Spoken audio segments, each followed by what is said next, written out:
While the chapter had 2 or 3 sober monitors to watch 200 people at their house parties, they didn't always assign monitors for off-site socials. Because Jake was too intimidated to risk buying alcohol at the local gas station the brothers frequented, Ty was happy to fill Jake's thermos. He had a fake ID. Jake was gradually developing friendships with several pledges: Sebastian, the good-looking Canadian, Eric, the goof with the cool eyes, Logan, the red-headed future leader. But Ty, who was genuine, kind, and didn't try to be cool, was his favorite. Jake was coming to rely on Ty's unflappability to help bolster him through the pledge process. Jake soon put the thermos to use. On the bus to the club for the first night of homecoming week, brothers intermittently yelled, "Drink!" and everybody did. Several guys continued drinking until they puked or passed out. Jake didn't drink enough to black out, but he did experience his first brownout, as another brother called it.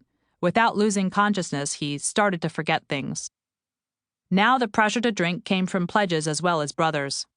"I gotta rant about this. How much drunk people always want you to be drunk with them, even though you don't want to get to that level," Jake told me later. "It was really emphasized on the bus ride. Some of the pledges who always overdo it forced me to take a drink from my thermos, or else they wouldn't leave me alone." One of the most frequent perpetrators was Bryce, who had skipped multiple pledge meetings and an EP, but attended every social function. Jake and Ty watched as Bryce guzzled straight whiskey and repeatedly hit on a sister who already had a boyfriend. "Give up your boyfriend. Spend the night with me," he tried. She rebuffed him again and again. Jake also felt constant pressure to get together with girls, to talk to them, dance with them, hook up with them. When a pledge was spotted making out with a girl, a brother inevitably would post a picture to the chapter's private Facebook page. Comments would fly about her looks, sometimes with a number rating, and whether she was slutty. "Hey, I fucked her once," wasn't an unusual comment.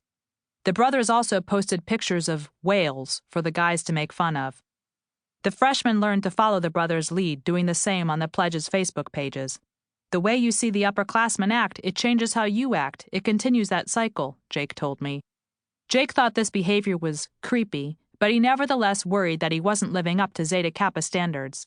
While he was getting better at talking to girls, he noticed that at every event several other pledges were able to really get with sorority sisters, either on the dance floor or in darker corners.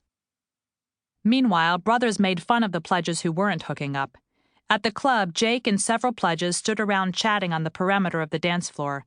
A brother posted pictures of them on Facebook, tagged Quinn, Logan, and others individually, and commented, "Nice sausage fest happening in the corner." Later that night, Jay, Ty, Quinn, Wes, and a few other pledges went to a diner to talk about their successes and failures with girls. Only Ty had significant experience in this arena. The guys decided they were at a disadvantage because Beta Sig had just had its Big Little night, which meant the freshman girls were often attached to their newly assigned big sister. Even so, the boys resolved to make the best out of this week. "We're all competing too much against each other," Quinn told the guys, sounding awfully sure of himself even though he had admitted to a few pledges that he had yet to kiss a girl. "This is how it's supposed to work, guys, okay? We have to pair up. One talks to the big and one talks to the little. You're supposed to work on them both equally." "Shut up, Quinn," the pledges said. Out of the others' earshot, though, Jake told Ty, "I've heard other guys say what Quinn said. It's really supposed to work. We'll stick together this week and help each other out, right?" Ty agreed. But it was hard to have game when they were exhausted. Throughout the week, the pledges got home between 3 and 4 in the morning, sleeping only a few hours before dragging themselves to class or to the house. The pledges got just 2 hours of sleep before Thursday's 5:45 a.m. jog. Jake felt guilty for awakening his dorm roommate every time he opened the door. Although they were on good terms, they weren't more than acquaintances. On the second-to-last night of homecoming, Jake and Ty strategized. They would try to dance with girls in pairs rather than in the usual larger, amorphous group. In the hotel ballroom, they spotted a big little sister pair dancing apart from the crowd. When Jake and Ty made moves as if to join them, the girls were friendly and, it turned out, extremely drunk. As they got into the music, the sisters even insisted, weirdly enough, that all 4 of them hold hands while they danced. Jake couldn't believe it. Quinn's strategy had actually worked. That is, until the big said she had to go, leaving Jake and Ty both holding hands with the little. For a while, Jake and Ty awkwardly danced with her, playing what to Jake felt like a subconscious tug of war. Eventually, when the girl leaned toward Jake, Ty let go and meandered off.